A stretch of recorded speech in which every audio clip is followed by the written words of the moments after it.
Hello everyone, welcome back to MLS Moves. Please make sure you like this video down below and subscribe to the channel if you are new. Once we hit 5,000 subscribers, we'll be celebrating with a special jersey giveaway. 2 lucky subscribers will have the chance to win a jersey of their choosing. Whether you're a diehard fan or you're just joining the fun, this giveaway is our way of saying thank you for your support. So spread the word, hit that subscribe button, and let's reach our goal by the end of July. Now, back to the video. The U.S. men's national team has struggled significantly throughout Gregg Berhalter's tenure. We are approaching the 2 most important tournaments of our nation's history in Copa America 2024 and the World Cup in 2026, which is being hosted in North America. I brought on Alexi Lalas of Fox Sports and co-host of the State of the Union podcast to talk about the state of the U.S. men's national team at this moment and for 2026. Make sure you tune into Fox for the Euros and Copa America. Now, on to the video. Alexi, welcome, my friend. I'm so excited to have you on today, man. How's it going? It's well, first off, it's a pleasure. It's a thrill to be on with you. And, we have known each other here for a while, and to, kind of consolidate this and get to talk to you about the things that we know and love when it comes to soccer is wonderful. So first off, congratulations on all of your success and your movement and your progress and all that kind of stuff. It takes a village, as they say, and you're a part of that village, and it keeps getting bigger and bigger. And we live in interesting times off the field and interesting times on the soccer field. So I'm ready to talk about whatever you want. I appreciate it, man. I appreciate it. Well, let's go into the national team. Obviously, they had a beating against Colombia on Saturday, 5-1. Man, I'll be honest with you. After seeing that performance, I already was kind of on the line of thinking, well, Copa America is probably not going to be very good to us or kind to us. After that, Alexi, I'm even more. I'm on the other side of the fence now, man. I've lost all hope. I think Copa America is going to be a complete embarrassment for us. Okay, well, I mean, look, we're recording this on Tuesday, June 11th, and so if you were listening it before the Copa America starts, and maybe after the Brazil friendly, you might have the same, different, or maybe even more of that type of sentiment. And I don't think that you're alone in terms of a breaking point, if you will, when it comes to this team, and in particular when it comes to Gregg Berhalter. And what's, I think, happened after this result, and it wasn't even necessarily the result, it's the performance that got that result, because you can certainly lose to Colombia, not that you want to, and not that will be a good thing, but I think from a fan perspective and people looking at it from the outside, you would want to be buoyed. You would want to have a confidence going forward into Copa America and obviously into 2026. And you could hopefully, after a Colombia game, see things to build upon. I don't think you or anybody else out there looked at that Colombia game and saw very much to build upon. Even Gregg Berhalter, I don't think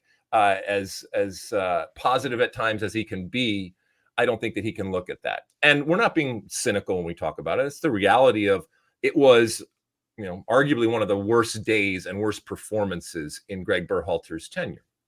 Having said that, you get this opportunity now to come back against Brazil. And again, if you're listening to it after the Brazil game, who knows what will have happened. I do think regardless of what happens against Brazil, all chips from Gregg Berhalter have been pushed into Copa America.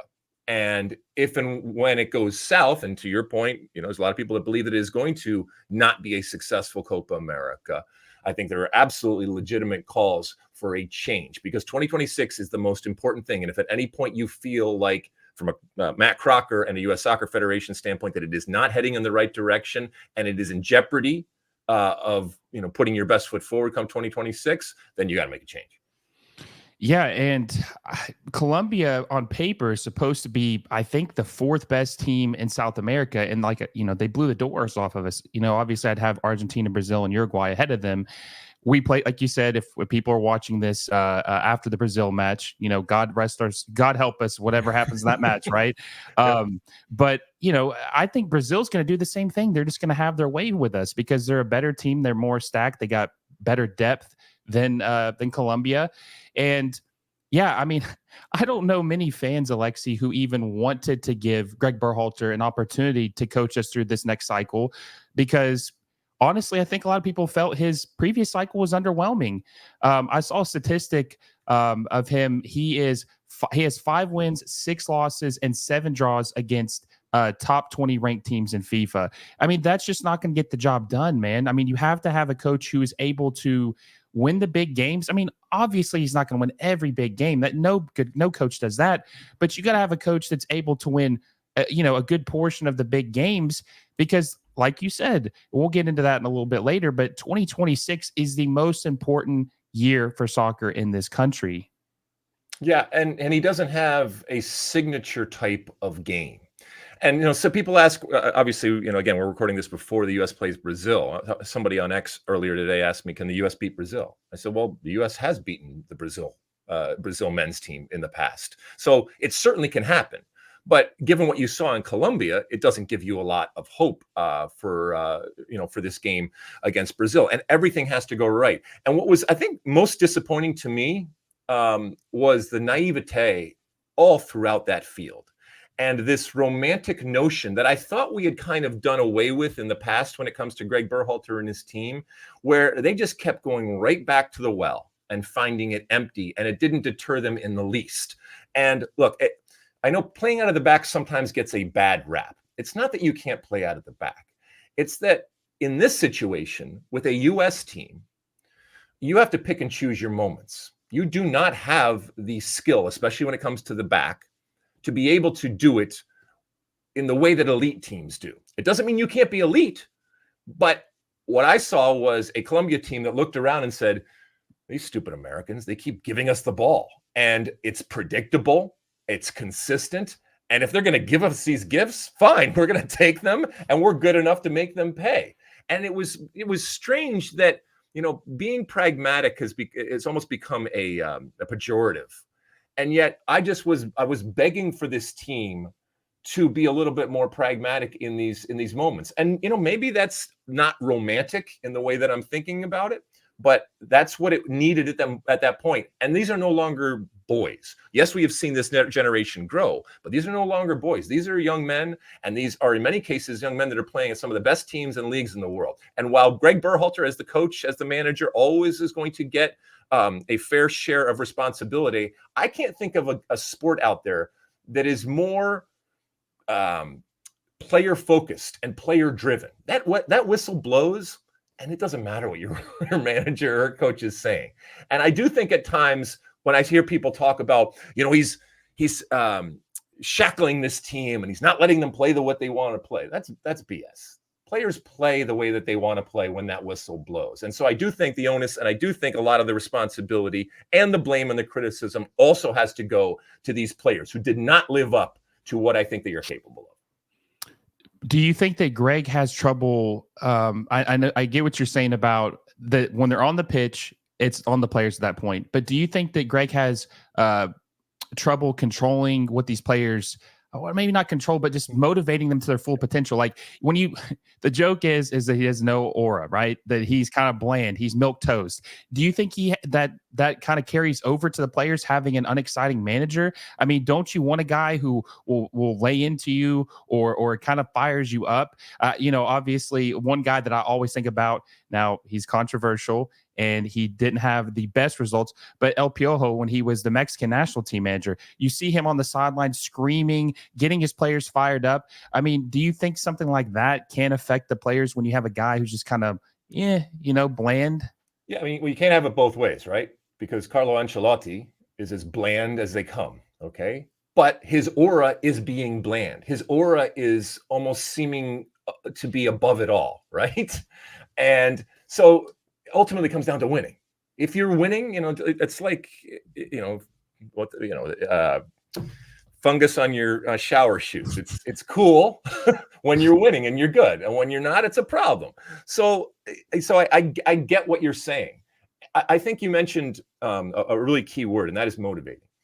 Gregg Berhalter's job sometimes is so much more than just X's and O's. And as a matter of fact, I would say the major responsibility, especially in an international environment, is motivating these players. And he has grown up with these players. And there are positives to take from that and certainly benefits from that. But there's also negatives in that I saw a comfortable team. And that's, I think, dangerous. There can be no sacred cows when it comes to this team. I don't see a team that is motivated in the way that they are fighting for their jobs. I don't see a team that is motivated in the way that they are trying to do things that haven't been done in the past. Because the U.S. has gone to semifinals multiple times in Copa Americas in the past. Like I said, the U.S. has beaten Brazil. The U.S. has beaten Argentina. But this team that we put so much emphasis and give so much credit to, and we talk about their potential, they haven't done any of that yet. They haven't done anything that hasn't been done in the past. And part of the reasons why we were so excited about this group was the potential for them to do things that we hadn't seen before. And so for me, it's put up or shut up time. And specifically to this summer. Yeah, we think about 2026, but 26 doesn't happen if things don't happen this summer. And certainly the game against Colombia was not a great way to start off the summer of 24. Yeah, the way I think about it is, throughout our history, this is probably the best compilation of talent this team or this national team has ever had, in my opinion. Like, I believe this is the golden generation. People are getting what they want. Every starter yesterday, Alexi, was playing in Europe, right? That's what everybody has been calling for decades now, right? They don't want to see any MLS players. They want to see, most of the fans, they want to see all their players playing at top clubs in Europe. But so the players are going up, but the coaching quality is going down, in my opinion. Like, I honestly believe Bruce is a better manager than Gregg. I believe that Jurgen was a better manager than Gregg. I think Bob was probably a better manager than Gregg at one time. The analogy I'd like to use is, if you have a 5-star restaurant, you don't want a terrible chef cooking your food, right? That's what I believe Gregg's doing. He's a bad chef in a great restaurant right now, and everybody's getting served bad dishes or terrible, dishes right now. You don't want that to happen. You want someone who is equal quality leading the kitchen. You want the person who matches that talent. And you and I both know there are plenty of managers out there that would coach this team. They see what the U.S. has done and all the resources they put in, and I think we're settling. I think we could do a lot better. And I guess my question is, what exactly does Gregg have to do at Copa America to keep his job, or is he safe no matter what? Well, I mean, that's a bigger question. I do think you hit on something in that. I don't know if Gregg Berhalter is a great coach or not. Okay. But in this moment right now, he is certainly not a great coach for this national team. And I think it has gotten stale to a certain extent. How can he change that? Well, he can change it with results. And so a good quality run in Copa America is important. So then the next question that everybody asks me is like, well, what does that look like? What is that? How do you qualify that? I don't know. I can't tell you, but I know it when I see it. It's kind of like, the Supreme Court, right? I know it when I see it. And because at this point, the way it lines up, the U.S. is going to probably have to go through either Colombia, Brazil, or probably both at some point during the tournament. So you're going to have, in order to have a successful tournament, a big, important win for Gregg Berhalter. And I don't know if he's capable of it right now. And I'll be the first to admit that this is Matt Crocker's biggest appointment. Matt Crocker, the sporting director for the United States Soccer Federation, came in and he went through all of the different process, whatever that is. And he ultimately came to the decision that, by the way, U.S. Soccer, I think, was going to continue on with Ernie Stewart. And that was to continue with Gregg Berhalter. And my point at the time was, I don't believe in multiple cycles. So I would have had no problem if they had moved on and gone in a different direction. But what I did is, I kind of stood on principle in that I didn't want someone to lose their job because of the ridiculousness that was all the off-field craziness. And in that sense, maybe I didn't do what was right in the moment for the team. And I wasn't practical and I wasn't pragmatic in that point. I'm certainly at a point right now where it's time to, like I said, put up or shut up for a Gregg Berhalter.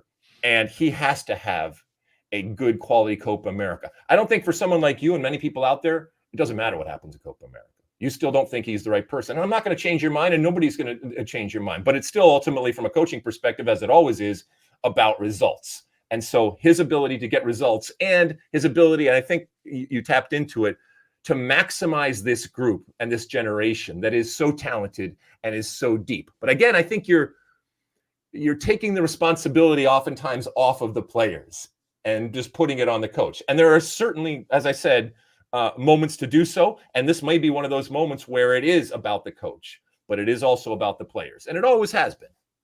Well, I'll say this. I think that I agree when it's on the pitch, it's up to the players at that point. But as you know, the coach decides who's on the field, right? And if there's a player that's playing bad or has a bad run of form, they need to get them off the field. And you remember in 2022, Gio obviously didn't play, and a lot of people were upset with that. And many people, including myself, believe he's the most talented player we've ever produced. Okay. He just hasn't reached it yet. That's why I believe that there is a lot of blame for Gregg and some of the decisions he makes off the field that goes onto the field. And, I think for the 2024 Copa America, in order for him to keep his job, Alexi, in my opinion, I think he has to finish at least in the Final Four. He's got to make it to the semifinals to keep his job. Yeah, he's got to make. If he doesn't make the semifinals, this whole thing is a huge disaster. The house is on fire. Get the kids out. Call 911. I mean, it's a disaster. Like it is. I don't know how you could spin it any other way that if you don't finish in your own country, you got home field advantage. I mean, obviously the crowds are going to be 50-50, but this is on your turf. Okay, and so what's the change? If I gave you the ability to make the change, to hire a new coach, who would I hire? Well, I put out a list of 3 candidates that I think are realistic. I'm not saying Pep Guardiola. I would love Pep Guardiola, but I don't think that's actually going to happen. I think a perfect manager, Alexi, because it seems like we're hell-bent on hiring a manager who speaks English, right? We don't want any language barriers. What about Joachim Low? He hasn't been a manager, I think, since 2020. He won a World Cup with Germany in 2014. He's on the market right now. I think he'd come in here, give this team some experience, and I think he's respected more, unlike Gregg, I think, by a lot of people. I think that's an obtainable hire. Wilfried Nancy at Columbus. I mean, look what he's been able to do with less talent. Look what he did with Montreal. He finished number 2 in the East with probably the lowest spending team in the league. Went to the CONCACAF Champions Cup final with Columbus after a very tough bracket. Beat Tigres, beat Monterrey, lost to Pachuca embarrassingly, but apparently they had some bad enchiladas or something. I don't know. There's rumors about that. But yeah, I mean, there's plenty of options. Like, I honestly, if I was making a list, and hindsight's always 2020, but I would have never even had Gregg in my top 10. I would have never even had Gregg in my top 10 because he was a mediocre MLS coach, in my opinion, from the start. He went to an MLS final, right? He did, but he didn't win. And Caleb Porter, hey, look at the 2 guys. Look at the 2 guys that replaced him, though. Caleb Porter comes in, wins the MLS Cup final. Wilfried Nancy comes in, wins the MLS Cup final. So if Gregg Berhalter wins the MLS Cup final, then he's a good coach. Yeah, I would say so. But that, but hey, well, Wilfried Nancy lost the CCC final. Hey, but think he's about not a good coach. Hey, think about this though. This just kind of proves the point though of Gregg not being able to win the big game. He never can win the big game, and that track record goes back to his MLS days. He made it to the big game. He lost the big game. And you don't want a loser. You want someone who can win those big games. And I'm pretty sure he was with the Crew for 3 more seasons after that. And he never made it back to another MLS Cup final. So he kind of stagnated. He never made it back to the MLS Cup final. And obviously we know the complex rules and the realities of MLS. So it is a little apples and oranges. But wouldn't someone like a Yogi Löw, who you mentioned, and to use your analogy when it comes to the kitchen or something like that, isn't this somebody that has been given the best utensils and best equipment in a kitchen and the best ingredients and now he's going to be in a food truck basically when it comes to the U.S. So what gives you confidence that he's able to put together the same type of meal? Because it's different when you're throwing out a German team, especially a German team from back in 2014, as opposed to a U.S. team now 2024. Well, I just believe that his expertise of even managing a team to the MLS or to the World Cup final and winning it over Argentina, beating Messi, right, in 2014. I just think his experience is not, you can't replicate what he's seen and what he's been through. Yes, he had Bastian Schweinsteiger, Thomas Muller. I think Klose was on that team. I mean, the team was stacked, right? But this team is stacked. I'm not saying it's not 2014 Germany, but this is the most talented national team we have ever had. And I want someone who knows how to handle the egos, who knows how to handle the talent like him. he's proven he can do it. Yeah, I mean, obviously you could make the argument he was on cruise control with that team, right? You or I could have coached that team and they probably would have done pretty well, right? Let me know in the comment section if you think Alexi and I could have coached that 2014 Germany team. But, I just like his pedigree and what he's done. Obviously, he's done pretty well because he was the longest tenured coach in their history. I think he was from 2006 to 2020. So he coached like 3 World Cup cycles. With Germany, he's seen a lot, and he has that national team experience that you want, and he's coached a top team. You keep saying that this is the best collection of talent, and this is a golden generation, and all that. And look, I've bought into it too over the years. But is it worth a re-examination? And you said, this is the best team that we've had ever. And I start to think back of different teams. I mean, just purely because you're all about big games and you're all about winning and losing, right? Well, if you just look at that, then your hypothesis is wrong, right? Because if you look at the fact that we've gone much further in the past with different coaches and with different groups of a generation of players and talent, go back to 2002. So that possibly is not the case. And is there a point where we look around and say, you know what?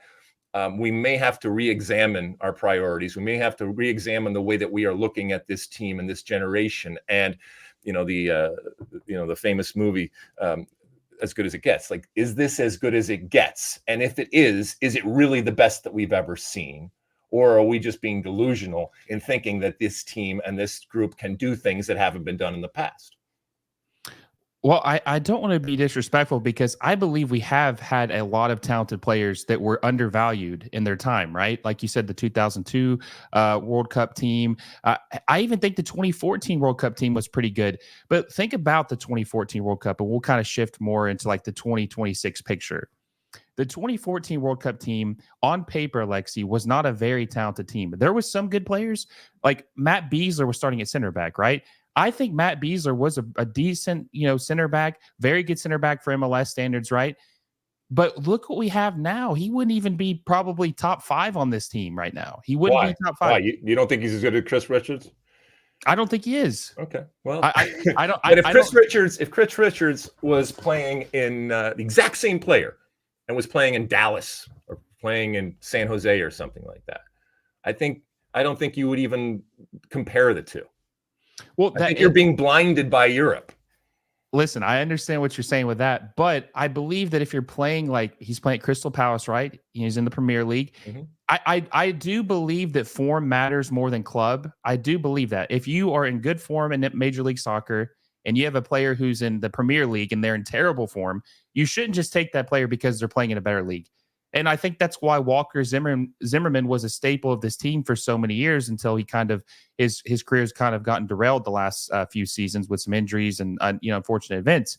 But we have several players who are performing very well in top leagues. Pulisic arguably had the best season of his career. McKennie, he obviously was at Leeds and it wasn't looking very good. So why do we get our ass kicked then? Why do we get our ass kicked by Colombia then? Because of Gregg Berhalter. There it is. Come on, man. Come on. I think that things become stagnant and they're not motivated. You used that word earlier, motivation, right? I don't think he can motivate these guys. I think they're tired of the message. They're on cruise control. The talent is there. I believe the talent is there. There is, and it's not even just about the golden generation of talent we have. We have golden generation of depth. We have depth like we've never had before, in my opinion. There's 4? Now, like I said, I don't really care about this. There's 4 MLS players on the preliminary roster right now, right? For like that doesn't really bother me. If there's a guy in MLS that's killing it and he looks good, bring him over. Like I'm not like that. I don't think just because you play for Nashville SC or the Colorado Rapids that you're disqualified from making the national team preliminary roster. It's all about the form you're in, right? But I just think, and you look at this team on paper, it's hard to deny that this is the best team we've had in your generation, right? Did we ever have a guy at Milan who just absolutely killed it a whole season? No. Yeah. Great. Yeah. I mean, and these guys are young, Alexi. These guys are they're in their mid-20s. I just have a bad feeling we're going to squander. Now, in 2026, right, on our turf, this everything's here. I mean, there's a couple games in Canada, obviously, in Mexico, but we cannot afford to squander that, man. How is that going to make us look if we shit the bed in that match or in the No, 2026 World listen, Cup? I'm there with you, but I'm digging down into. I mean, right now we're recording this, and news is breaking that Aiden Morris from Columbus is going over to Middlesbrough, right? Okay, 2 months or 3 months from now, when he's over there playing, right? Is he a different player? Because your perception of him is going to be dramatically changed, simply because he is going to touch down on the tarmac of over there in England, right? And I think it's at times ridiculous. Now, to make your point, I think we were also at a time, and I know we're gonna talk about MLS in a little bit. This is a time when there are not a lot of American players that are starring in MLS. As a matter of fact, you could argue quite fairly that this league is built on talent that is coming from the outside and foreign talent, as opposed to domestic talent here in terms of what is starring on a consistent basis right now. So it is slim pickings when it comes to this. But, again, the way the perception of players dramatically changes the moment that they get on that plane and go overseas, even though they may be the exact same player. And who knows, this fall, because Aiden Morris may run around and do great things. Everybody's going to go, oh, he's got to be called in. He should be starting for the national team. All right, well, he's the same player basically that he was a few months ago when he was playing for Columbus, but no, now he's a completely different player, and he's that much better. And we've seen this phenomenon for years. I'll be honest with you, I benefited from this phenomenon. Okay, going overseas, the cachet that it gives you, okay, and the way that it changes perspective is good. And I'm not saying that it's not true. It's not just perspective at times. Listen, Christian Pulisic, what he's doing, okay, is incredible. Should Christian Pulisic be on the field? Yes. Should he be on the field because he plays at AC Milan and plays in Serie A? No. He should be on the field because he's a great player, regardless of where he's playing. And I'm not saying that there aren't better leagues and there aren't better environments. I'm also not saying that players don't improve. And so who knows? Aiden Morris is this player today, and a year or 2 years from now, he might be a much better player. And we're going to attribute it to the fact that he went over to Europe, which may absolutely have affected it and impacted it and improved him. But there's nothing to say that he couldn't continue on playing in MLS. You look back at Frankie Haydick, you look back at Eddie Pope, you look back at Landon Donovan, you look back to Marcus Beasley. The list goes on and on and on of MLS players that have somehow been able to figure out the international game. And not only that, but star at times in the World Cup. How is that possible that an MLS player was able to do that? Yeah, I mean, I understand what you're saying, but don't you also believe that talent gets you so far? You also have to be tested and see if you can improve as a player beyond just how much potential you have. And if Aiden Morris is in the championship playing against for Middlesbrough, playing against, some people would consider a better league than Major League Soccer at the time, right? Mm-hmm. Is that not inherently making him better by playing against better competition? And again, so we got our ass kicked by Colombia. All these players are playing against better competition. I know you're going to blame Gregg Berhalter. So what? Cameron Carter-Vickers plays that ball out of the back because of Gregg Berhalter. Okay, I think it's an easy out to blame Gregg Berhalter. And look, I'm willing to blame Gregg Berhalter, and I'm willing to change the coach. That's not a problem. But I also think that, again, we're taking the responsibility off of these players, and maybe they're not as good as we think they are. Well, also too, you got to keep this in consideration. Gregg Berhalter is seeing these players in every training session. He's seeing the form they're in. He sees how it's playing together behind the scenes. If Cameron Carter-Vickers is making bad plays out of the back, it's time to make a change. Don't allow it to happen again. I mean, obviously, one mistake, if he's the best player, you want to give him a chance to redeem himself, but you have to be willing to make tough decisions. Get Miles Robinson in there. Make a change. Yeah, okay, that's fine. Did Tim Weah lose that ball because of Gregg Berhalter? Did Matt Turner not save the ball and a bunch of goals that I think he in the past has saved because of Gregg Berhalter? And, the funny thing is about it, in years past, goalkeeper was our strong point, right? We've always had a great, and now it feels like we actually have the strongest depth in every other position except goalkeeper. It's actually one of our weaker spots, which is funny, ironic, right? Yeah. But that's the thing is Matt Turner has been struggling for a while now. I would give Ethan a chance to play. I just think that that's a thing that Gregg needs to do. And I know you say, well, is Gregg Berhalter giving them some type of, is there some type of wavelength and where they're missing opportunities or giving the ball away? No, that's not happening, obviously. But Gregg is the person who's supposed to put these players in a position to succeed, motivate them, hold them to a high standard, not say what was that BS he said in the post game about this game doesn't matter, it's just a warm up or patience. Patience is over, man. This is his 5th year in the job. Copa America is coming up, the biggest tournament of his career this far, outside of the World Cup, obviously, when it comes to our Southern partners. He has got to have a good performance in this. This can't be something that you just kind of like, finish 5th or 6th and it's okay. That's unacceptable. No, you're right. I mean, the patience has worn thin, and I don't care. I care about 26, but in order to have a good 26, you have to have a good 24. And that's why, before these 2 games started, on my State of the Union podcast and, on, different interviews that I did, I said, I want them to treat these 2 games almost as if they are part of the tournament. Now, that flies in the face of preparation for a tournament. But again, this is also a U.S. team that's not going to have a qualifying process. And so we cannot afford to waste games. And in particular, we can't afford to waste games against the elite. Because let's be honest, this is about winning a men's World Cup. In order to win a men's World Cup, what do you have to do? Well, you have to consistently be competitive and beat teams that in the past people have said you are better, you aren't as good at, and even now say you are not as good at. That's the next step for Gregg Berhalter and for this national team. And they haven't done it. And that's why it was a little disappointing to me to see that they're not approaching these games like that. You got Christian Pulisic coming off at halftime. You got, changes and experimentation. And then to your point, the post-game type of, blase type of response to it where, we're kicking the can down the road to something else. And this is, you got to trust the process. Well, I'm telling you right now, if this is part of the process, then the process is flawed. And that is a problem. And that has to be nipped in the butt right now. Okay. You got to figure it out. And when I say right now, this summer, because I don't think there's any turning back once this summer happens. And, who knows, Matt Cracker must say, you know what, whatever happens this summer, this is my guy. This is who I'm sticking with. And you want somebody to support you. But if you're going to make a change, I think it has to happen this summer. Yeah. And I think that the perception of soccer in this country is riding on 2026. I remember in 2014 when our team wasn't the most talented it's ever been, right? But it was very exciting. Obviously, that was the last time we had a World Cup in our time zone where you didn't have to get up really early or really late, depending on which side of the country you lived on. That was a great year, man. That was awesome. Like Jurgen Klinsmann gave me Jurgen Klinsmann obviously is not, thought of very favorably by some fans. I actually look at him more favorably as time goes on. He had this team believing. It's kind of like what I'm saying with Gregg. I don't think he has a team believing like Jurgen. I said the team in 2014 wasn't as talented as the team today. On paper, it's not.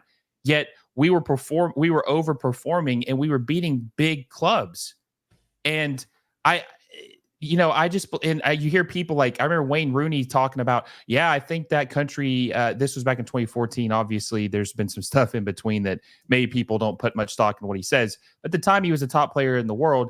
And he was talking about how the nation was on the rise and just seeing their performance in Brazil and showing how they have all the potential in the world. And in 2026, we have the talent now. And I want people to if we have a bad showing in the World Cup, people are going to say, well, the hell, I don't care about the U.S. We're not even good. Did you see how bad we did in the World Cup? Yeah. Why should I care about them?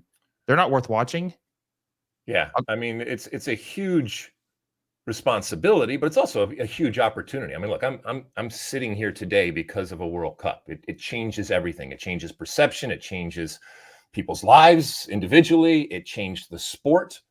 And so to your point, we can't afford to waste it. And we've had plenty of run up. We all talked about the ramp, and the ramp is obviously getting shorter and shorter and very, very quickly. And the next 2 years are going to go very, very, very, very quickly. But, again, I go back to asking the question, you keep saying 2014, wasn't as good. I don't know. There's some pretty good players there, and there was a collection of players there, and good players, not relative necessarily to where they were playing or what they were doing, but just ultimately we have the proof and we have their record, how good they ultimately were. And to your point, a coach has to instill belief and has to motivate above and beyond the X's and O's that are out there. I do think that in our effort to become an elite team, we and Gregg Berhalter have kind of tried to marry us to a system that at times we're just not good enough to play.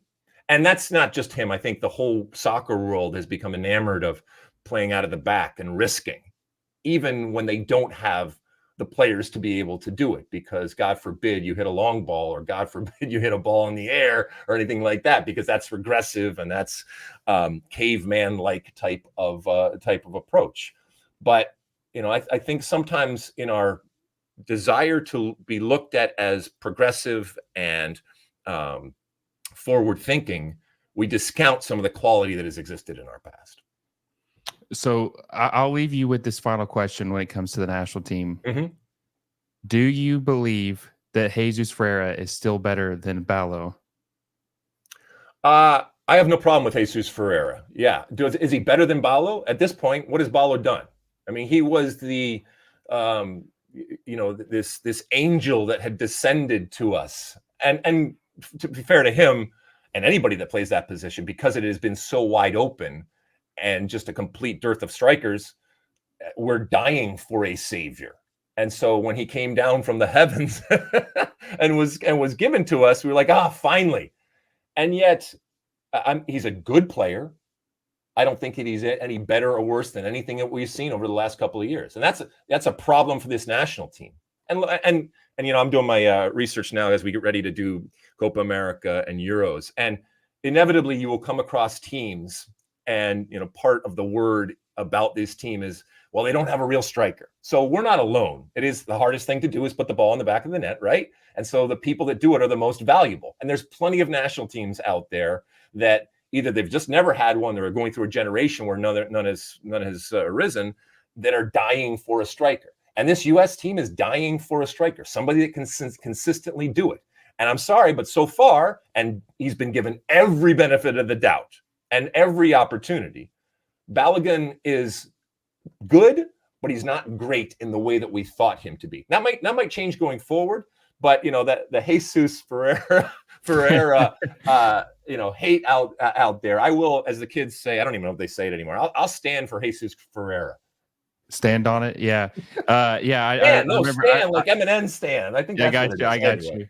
Yeah. I remember he got a lot of flack for that. I disagree, because I think Jesus Ferreira is more of like a second striker. I don't think he's a true number 9. Absolutely. Yeah, he's not a real a true 9. Yep. I believe that everything hinges on Ballo and Pepe. I think Pepe is probably our most talented striker we've had probably since Jose, and Jose is obviously had some injuries, unfortunate luck, and never was able to live up to his true potential. But it's also a shame that we're not going to get to see, it sounds like, Josh Sargent in this window again. He's coming in hurt, because I think where he has been, I really kind of wanted to do a compare and contrast with him when it comes to Balogun and Sargent. And it sounds like that he's still coming off this foot injury, and who knows if we even see him in Copa America. But my redheaded friend up there, I was really bullish about where he is right now. But again, it's just this constant rotation and this open seat waiting for someone to fill. And I know it's hard to score goals out there, but if I was a younger player, which is why I'll actually be interested to see if maybe somebody emerges from an Olympic perspective, that because I think that we talk so much, and we have, about this generation. I want to see that next generation pressing. It's 2 years and it's going to come fast, but we've seen, you look at Matt Turner, things can happen very, very quickly on the national team. And especially if there's a wide open position like the striker position right now. So let's think about good things happening here going forward when it comes to the game against Brazil, and certainly better things at the very least. And then good things happening when it comes to Copa America. And if good things don't happen, the changes necessary that I think we both agree need to happen in order to give us the best chance of success coming in 2026. I remain incredibly positive and bullish. I have to fight at times against negativity and cynicism out there. And this applies to soccer, and this applies to life out there. So I remain an eternal optimist. And sometimes people will yell and scream at me because of that optimism. But it's a lot easier and it's a lot more fun to be optimistic. And it doesn't mean you put your head in the sand. And it doesn't mean that you are delusional when it comes to the realities out there, whether it's soccer or life out there. But when we are talking about sports, guess what? It's not the real life. All right. It is something. And we can afford to be delusional. We can afford to be romantic when we're thinking about things. And especially in particular, when it comes to what I feel is the greatest country in the world, which is the United States, which this team ultimately represents, whether people want to admit it or not. USA. Got me fired up, man. You got me fired up. That's what I'm here to do, my friend. I think you captured that perfectly. And, this was a great discussion about the national team. I appreciate you coming on and talking it through with me. Hopefully we have a better Copa America performance than what we saw against Colombia this past Saturday. So, Lexi, I appreciate it, my friend. Thank you for coming on and talking some national team having a national team conversation with me. America.